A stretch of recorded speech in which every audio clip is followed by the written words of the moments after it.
olmani so'ki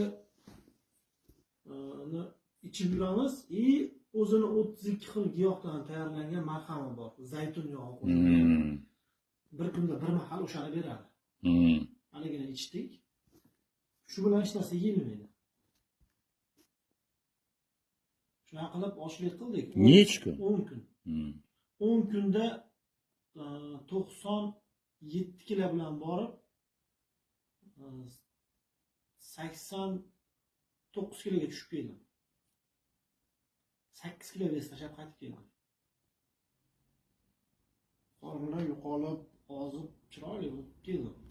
Tojikistonlik birodarimiz bir haftada 11 kilo vес tashladi. Hozir yosh boladek chiroyli bo'lib qoldi. Kelganda baba edi. Hozir mana shu oldinda yuribdi.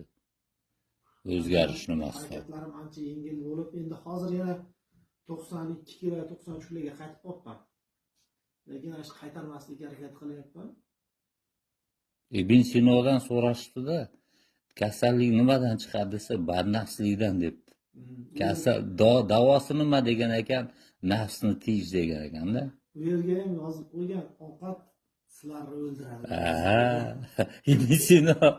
Ibn Sino aytibdi-da, sen nima yeganingni aytgin, men senga kasallikni aytib beraman degan ekanda. Nima aytdi? Yeyish kerak. Uni o'sha qoidasi bo'yicha yarim 30% ovqat, oshqozonni 30% havo, 30% keyin anchadan keyin ichimlik deganda.